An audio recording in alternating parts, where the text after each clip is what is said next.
Anthropic leapfrogs OpenAI. To become the most valuable AI company in history at a near trillion-dollar valuation, Amazon is forced to shut down its internal developer leaderboard after workers game the algorithms to run up catastrophic cloud bills, and progressive lawmakers call for an immediate moratorium on AI data centers. Welcome to today's Daily Rundown. I am your host, Anna. This podcast is researched and produced by Etienne Newman, senior software engineer from Université Laval, based in Calgary, Alberta. Today, we perform a forensic autopsy on massive valuation flips and structural resistance this Friday, May 29, 2026. The financial hierarchy of Silicon Valley has been completely upended. Anthropic has successfully overtaken OpenAI, closing a historic $65 billion funding round that brings its valuation to a staggering $965 billion. This capital surge is backed by a massive revenue run rate of $47 billion, and the immediate release of Claude Opus 4.8, which is outperforming rivals on key engineering and financial benchmarks. But as capital floods the frontier, corporate infrastructure is fracturing under the weight of reckless optimization. Amazon has been forced to dismantle its internal developer platform after software engineers gamed the metrics, pointing autonomous agents at pointless tasks to boost their scores and blowing through corporate budgets. This comes as an internal tech consultant reveals an enterprise client accidentally spent nearly $500 million in a single month by failing to set hard usage limits on employee AI licenses. Before we dive into the data, I have a brief strategic request. The algorithms governing the app you are listening on right now dictate what intelligence reaches your feed. To ensure you never miss our most critical forensic autopsies, please hit follow or subscribe to the DJAMGAMIND channel on Apple Podcasts to always listen completely ads-free. It takes just 1 second, but it is the most effective way to help us scale this independent research. Let's unravel the day. Before we begin today's briefing, a note for the brands listening. If you want to reach the true architects of the AI revolution, the technical leaders actually building the stack, not just the tourists, JAMGAMIND offers select premium partnership opportunities. Let us position your product directly in front of the ultimate technical buyer. Visit jamgamind.com/partners. When a massive earthquake hits, the destruction on the surface is really just a symptom. Right, exactly. Like, if you really want to understand what happened, you have to look deep underground. You have to find the fault lines. The places where those two massive tectonic plates have just been grinding against each other. Yeah, building up all this invisible pressure for years until, suddenly something snaps. And you map that by looking at the bedrock. You look for the structural friction points that were mathematically guaranteed to cause a rupture long before the first window shattered. Right. And that is exactly our mission today. We are basically acting as forensic venture strategists and digital rights advocates. Yes, to look at the bedrock of the tech industry. Exactly. Taking a stack of sources for today, May 29th, 2026, and analyzing them not just as, isolated headlines, but as a holistic autopsy of a massive financial and structural inflection point. And our stack of sources today is incredibly diverse. We are parsing through financial roundups from Silicon Valley, leaked user interface blueprints out of Cupertino. Don't forget the environmental congressional reports from Capitol Hill. Oh, yeah. And the aerospace failure logs from Cape Canaveral. They seem totally disconnected on the surface, right? Yeah. But they all map to the exact same tectonic fault line. Yeah. Our thesis for this deep dive is that we are witnessing an unprecedented, historic centralization of capital in the artificial intelligence sector. Right. But this centralization is simultaneously breaking internal corporate governance across the Fortune 500, and it's crashing headfirst into brutal physical and political realities. So we are calling this the trillion-dollar valuation flips and the sovereign pushback. Because the virtual world is fundamentally running out of physical rope. Okay, let's unpack this, because before we get into the structural breakdowns or, the political moratoriums and the literal rocket explosion. Which are wild, by the way. Seriously wild. But we need to establish the sheer scale of the capital that is driving this frenzy. Because the numbers we are dealing with right now, they're entirely decoupling from traditional tech valuations. Oh, completely. Like, Anthropic just closed a $65 billion Series H funding round. $65 billion in a single round. It's just absurd. That pushes their total valuation to $965 billion. Right. Which officially eclipses OpenAI's $852 billion mark that they set back in late March. So they are practically knocking on the door of a $1 trillion valuation for an AI startup. Yeah, and that valuation is being fueled by a staggering $47 billion annual recurring revenue run rate. And just to contextualize that, $47 billion in ARR, or annual recurring revenue. Right. I mean, there are legacy tech giants out there. Companies that have been building hardware for 4 decades. Exactly. And they do not see that kind of reliable recurring cash flow. And Anthropic's run rate has climbed from $30 billion just earlier this year. The velocity of that capital accumulation is entirely unprecedented in the history of venture economics. It represents a total market consolidation. Okay, I have to put on my forensic strategist hat here, though, and challenge the premise of those numbers. Go for it. Because it feels like we are valuing a pharmaceutical company at $1 trillion, not for the life-saving drugs they've successfully brought to market, but for the theoretical lab equipment they just purchased. That's a good analogy, yeah. Like, is a nearly $1 trillion valuation actually justified by the underlying technology? Or are we just looking at a speculative arms race where VCs are terrified of missing out on the next computing paradigm? It feels like valuing a car company before we've built the roads. Well, what's fascinating here is the clinical reality that this valuation actually maps to a very specific, highly lucrative strategy, one that is dominating the enterprise market right now. Okay. This massive leap in Anthropic's revenue is driven directly by Claude Code and the launch of Claude Opus 4.8. Right, the new model. Yeah, and it proves that Anthropic's foundational safety-first architecture is finally paying off commercially. I mean, several years ago, Sam Altman famously dismissed Anthropic's cautious approach as fear-based marketing. I remember that, yeah. But in the enterprise sector, where Fortune 500 companies are deploying these models to handle sensitive financial records or, proprietary source code and healthcare compliance data. Trust is the ultimate currency. Exactly. And that mathematical safety net is why a global bank actually feels comfortable handing over client portfolios to an automated system. Precisely.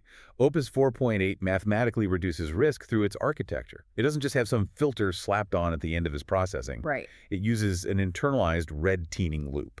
So before it outputs a complex string of code to a developer, a secondary neural pathway within the model actually critiques the generated code for vulnerabilities. Oh, wow. So it basically argues with itself. That's exactly. Running adversarial attacks internally until it reaches a secure consensus. Anthropic states this mechanism makes it 4 times less likely than the previous 4.7 model to let flaws in its own generated code slip through. And it is demonstrating significantly lower rates of misaligned behavior during agentic work, too. Yes, very important distinction. And just for you listening, when we say agentic work, we aren't just talking about a chatbot answering a question for you. No, not at all. We are talking about an AI system being given a high-level goal, autonomously creating a multi-step plan, and then literally operating software tools, databases, and web browsers to execute that plan without human intervention. And Opus 4.8 is designed to flag uncertainties and actually pause for human authorization, instead of just confidently making unverified claims. And which enterprises love. They do. And at the exact same time as performing these internal safety checks, it is outperforming GPT 5.5 and Gemini 3.1 Pro on agentic coding benchmarks. Wow. And financial analysis, and even the humanities last exam benchmark. Which is currently the most punishing gauntlet of PhD-level reasoning tests we have to measure pure cognitive capability. Right. So they have built an engine that runs faster than the competition, but also possesses an unbreakable braking system. That is why the enterprise capital is flooding their way. But that flood of enterprise capital brings us to our first massive structural fracture. Let's hear it. Because that $47 billion in annual recurring revenue for Anthropic, it doesn't just materialize out of thin air. No, it does not. It is coming directly out of the operating budgets of these massive enterprise corporations. And that is sparking a severe internal governance crisis that our sources are tracking across the corporate landscape right now. Yeah, because when capital and technological integration move at this velocity, corporate oversight mechanisms basically always fail to keep up. And we are seeing the exact cost of that failure in real time. Like, there's a new report from Axios detailing an enterprise client. This is an incident revealed by an AI deployment consultant where the company accidentally spent nearly $500 million in a single month on cloud compute. $500 million. Vanished in roughly 30 days. That is staggering. And the mechanism behind the failure was painfully simple.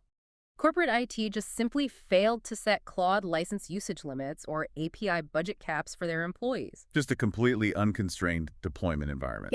Yeah. But the bleeding isn't just coming from accidental spending.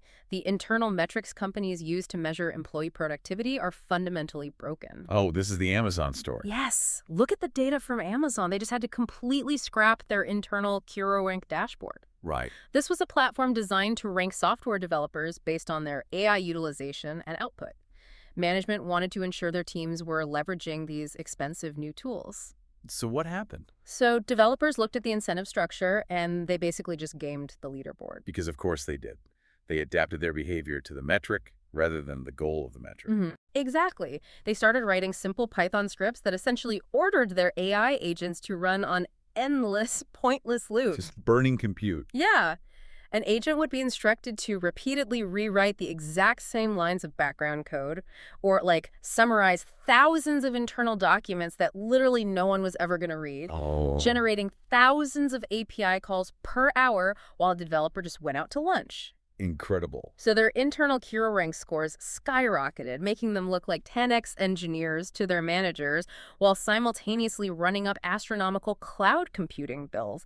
It's like leaving a digital fire hydrant running just to prove to your boss you know how to use a wrench. Yes. But the water costs millions of dollars a minute. That is a perfect analogy. Clinically, we track this behavior under the term token maxing. Right. It is a textbook, real-world manifestation of Goodhart's law. Which is? Goodhart's law states that when a measure becomes a target, it ceases to be a good measure. Amazon wanted to measure true engineering productivity by tracking AI usage. So raw AI usage became the target. Right. And that completely divorced the action from actual software improvement or return on investment. I mean, Senior Vice President Dave Treadwell actually had to send a company-wide memo explicitly telling staff, please don't use AI just for the sake of using AI. Having to send a memo begging your engineers to stop burning money is a wild indicator of internal chaos, especially at a company planning roughly $200 billion in 2026 infrastructure spending. Absolutely. And it highlights a deep systemic inefficiency in how human labor is integrating with these tools. Okay, how so? Well, if we look at the new Cursor Developer Habits report, we can see how brutally concentrated this efficiency really is. Across the board, sure, raw output has more than doubled in the last 18 months, going from 3.6 thousand to 8.6 thousand lines of code per week per developer. Which sounds great on paper. Right, but the gains are not distributed equally. The top 1% of developers are producing 46 times more code than the median active user. Wait, 46 times more? Producing 46 times more code isn't just a marginal productivity boost.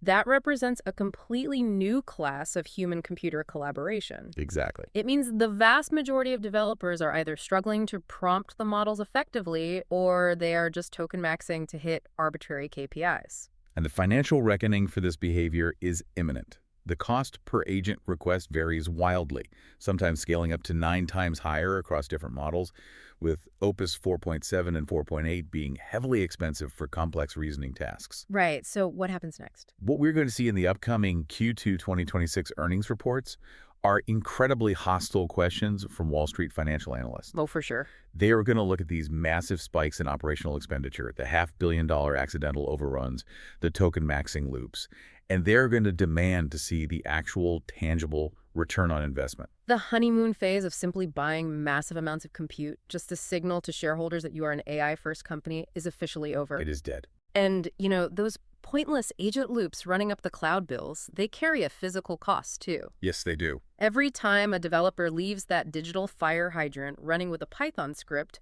physical server racks in a data center heat up. The GPUs max out their thermal limits, industrial cooling systems kick into overdrive, and municipal power grids take a massive hit. Yep. Which brings us to the second tectonic fault line, the migration of this friction from the corporate boardroom directly into the halls of Congress. Because the physical footprint of this virtual expansion has crossed a threshold where it can no longer be ignored by local municipalities or federal regulators. Exactly. Here's where it gets really interesting. The data center issue brings us to a severe operational bottleneck. We are seeing a highly organized pushback from progressive Democrats. Very organized, yeah. And to be perfectly clear to you listening, as forensic strategists, our job here is not to take a political side or to endorse any specific piece of legislation. Of course not. We are analyzing this strictly as a massive structural friction point that is going to dictate the operational landscape for the tech industry. It is a critical, unavoidable variable in any venture deployment strategy moving forward. Right. So at the center of this legislative resistance is Senator Bernie Sanders, who has taken a hardline stance against the physical expansion of AI infrastructure. What's his proposal? He is calling for a complete, outright federal moratorium on all new data center construction. A total halt. Yes.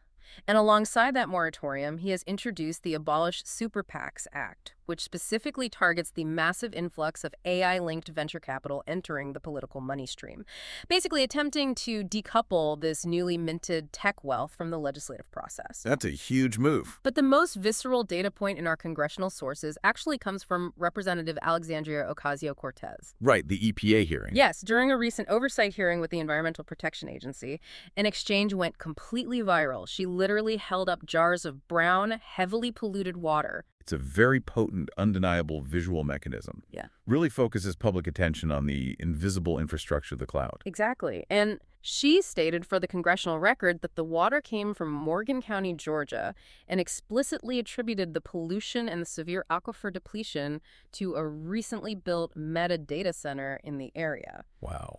She is demanding immediate federal investigations into how the thermal dynamics of these facilities are impacting municipal water quality. And the mechanics of this are vital to understand. Yeah, break that down for us. When a data center processes millions of Opus 4.8 agentic queries, the high-density server racks generate immense heat. To prevent the hardware from literally melting, these facilities utilize massive evaporative cooling systems. Right. And they draw millions of gallons of water from local municipal aquifers, often discharging water back into the environment that has concentrated mineral content or completely altered thermal profile. So it's not just electricity, it's water. Exactly. And if we connect this to the bigger picture, the contrast we are analyzing here is the foundational business model of Silicon Valley colliding with the uncompromising reality of civil infrastructure. Yeah. Software engineers are trained in environments like CI/CD pipelines, continuous integration, and continuous deployment. They're taught to build systems that scale infinitely with near zero marginal cost. Right, because a line of code is infinitely replicable. But municipal water tables are not. Local electrical grids are not. This political pushback is the friction of infinite virtual ambition grinding against finite zero-sum physical resources. Well said.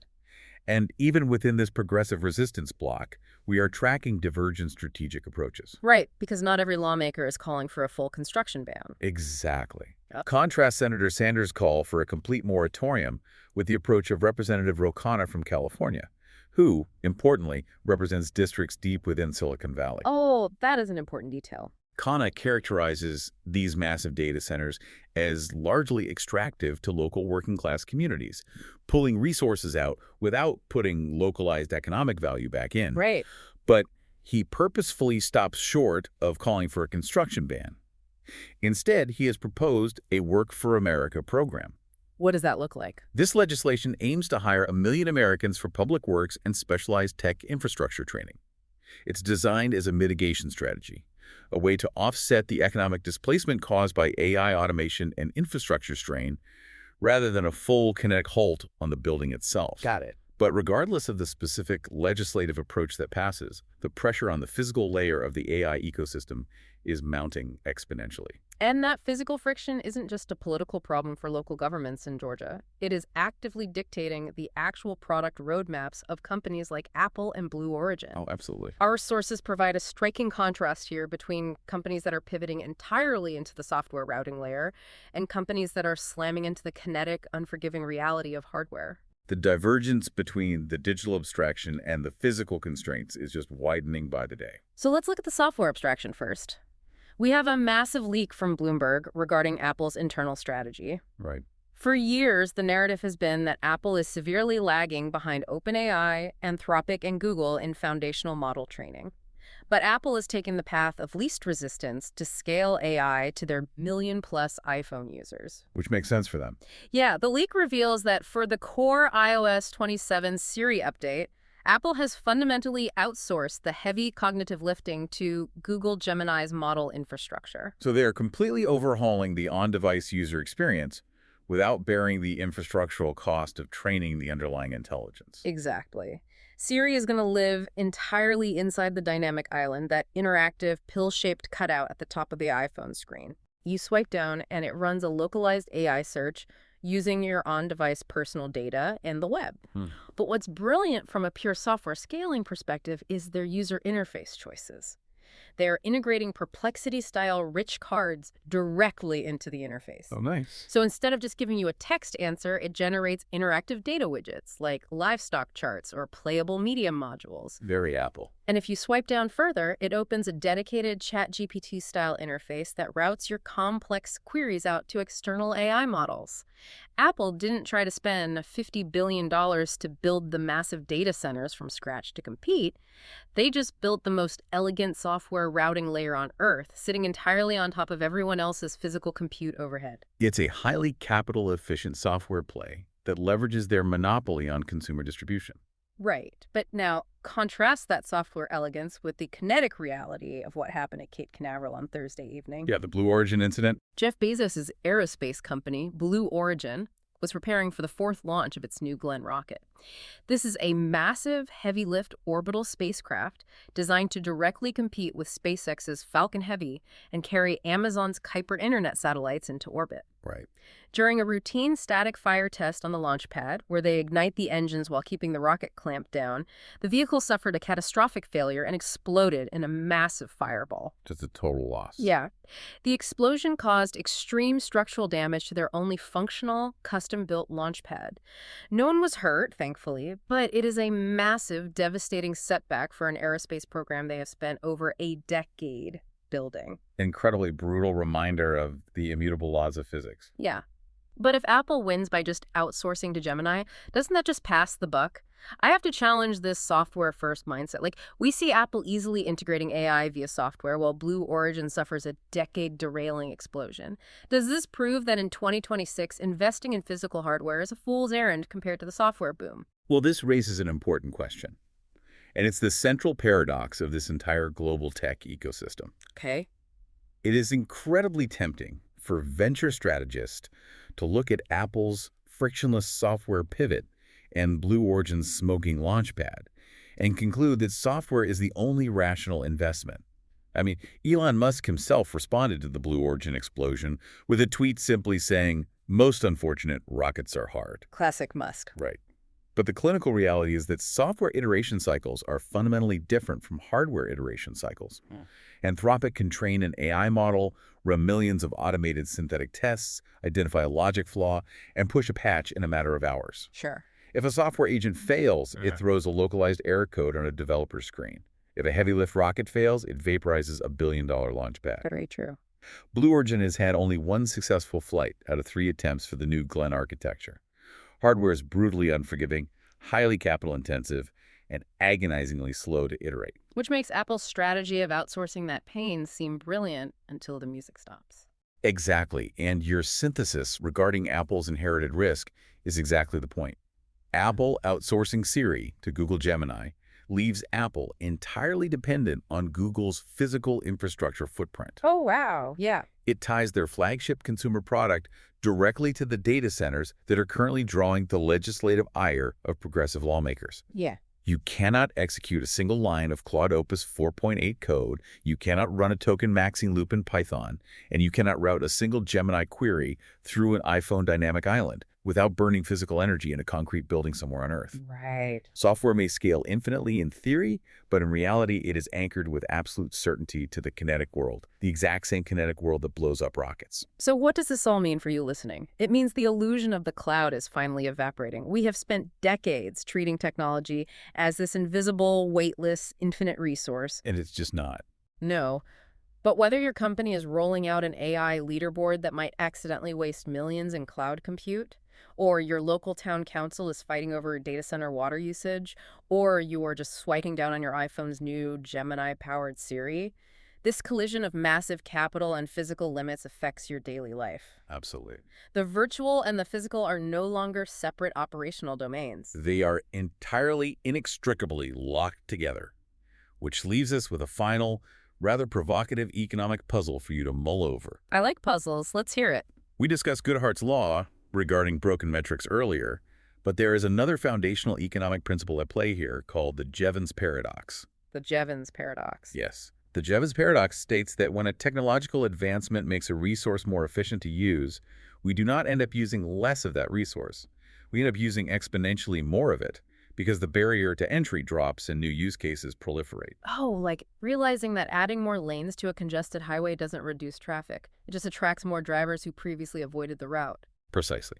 If Anthropic and Google continue to utilize architectural breakthroughs like internalized red teaming to make these AI models cheaper, faster, and more efficient, the enterprise adoption will only accelerate. Right. The token maxing scripts will only increase in volume. Exactly. So if the Jevons paradox holds true, and AI becomes so cheap and efficient that we use exponentially more of it, what happens when the ultimate limiting factor on human innovation is no longer money or code, but the raw physical limits of the Earth's water and power? The fault line. All that virtual pressure grinding continuously against the physical bedrock. It's going to be fascinating to see what snaps next. That concludes our forensic briefing for May 29th, 2026. The strategic signal for today is the danger of Goodhart's law in the compute era. When a metric becomes a target, it ceases to be a good metric. Amazon's canceled leaderboard and the multi-million-dollar uncapped corporate token bills prove that corporate America is currently blind spending on compute. Engineers are token maxing, running endless autonomous agent loops simply to appear productive or to game internal corporate dashboards. As enterprise AI spending shows up as a massive operational expense on next quarter earnings reports, Wall Street is going to start asking tough questions about actual ROI. High performers must move past vanity usage metrics and tie agentic deployment directly to baseline business revenue. If you want to own your infrastructure instead of being managed by it, check the show notes for the AI Executive Toolkit. And as a special bonus for our community, we have exclusive discount codes for Google Workspace and My AI and Machine Learning Tutor Pro apps. You can find the links to claim those directly in the show notes below. Subscribe to the DJAMGAMIND channel on Apple Podcasts to always listen completely ads-free. I am Anna. Stay sharp and keep unraveling the future. And before you go, if your company is building the tools that power the workflows we talked about today, I'd love to showcase them to this audience. We don't just run ads. We build technical simulations that prove your value. Let's build something together. Visit jamgamind.com/partners to get started. Until next time, keep building.